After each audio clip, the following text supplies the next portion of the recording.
I'm John McGrew with the Lawrence Children and Nature Collaborative. We call ourselves Outside for a Better Inside. I'm pleased to be here today with Dr. Stephen Ilardi, a professor of psychology at the University of Kansas. He's written this most outstanding book, The Depression Cure, and I found it easy to read and remarkably that the university professor would write it because I can understand it.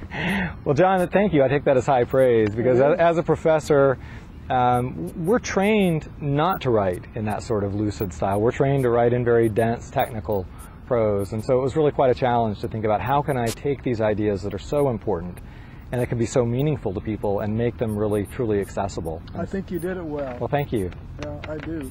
And the 6 elements that you talk about, that I know I've practiced some of them. I haven't practiced the sleep part of it probably as much, but you might just tell us a little bit about the essence of maybe why people get depressed and how they can avoid being depressed, because you say it so well in the book, but I'd like to have you say it for our website also. Well, let me see if I can give a condensed version of it, and maybe the best place to start is with the fact that rates of depression have been going up consistently and dramatically for every successive generation for at least a century.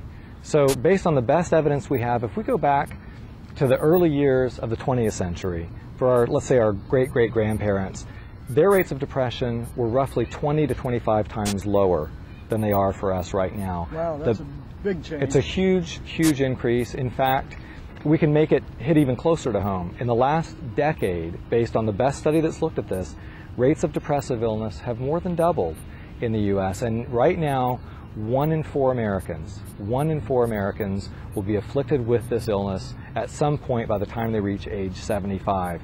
Among young people, the rate of depressive illness is already nearly 25%. So I read just recently about the number of teenage suicides just dramatically going up, and you'd think kids with their whole life in front of them and hopefully feeling good, having all that energy, not the kinds of problems that older people have, that they ought to be just excited about life, but some aren't. Exactly. They should be the last folks who would ever succumb to this illness, and yet what we find, depression robs 1 million people a year of their very life due to depression-linked suicide worldwide. 1 million lives taken a year. And when we talk about depression as an epidemic, it's really not an exaggeration.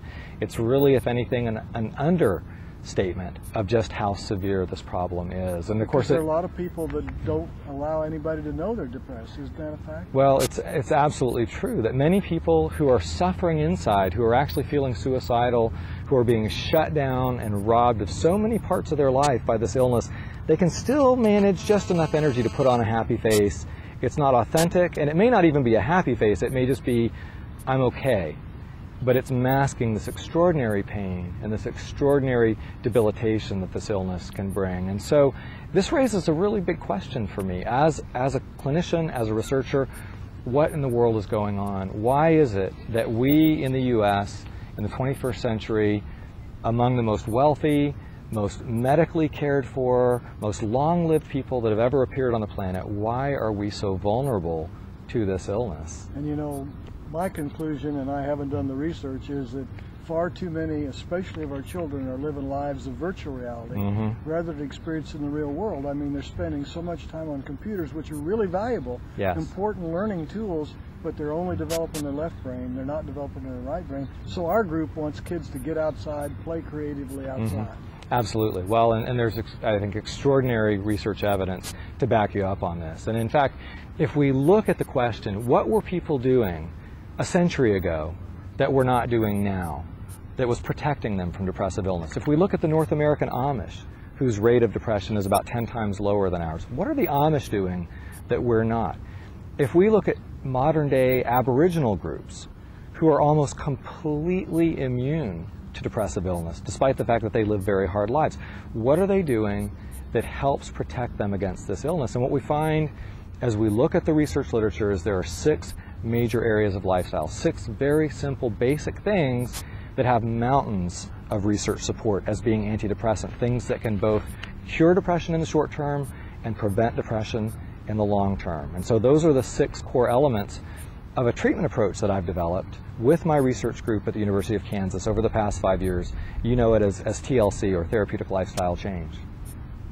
You know, I was impressed reading the book about the research that you've done and how it supports the feelings that I've had about how I can keep myself from ever being depressed. Well, I just need to be outside more. I need to be exercising more. Just because we have all the food in the world to eat doesn't mean we should eat it, because the people that do become obese, and that leads to a lot of health problems.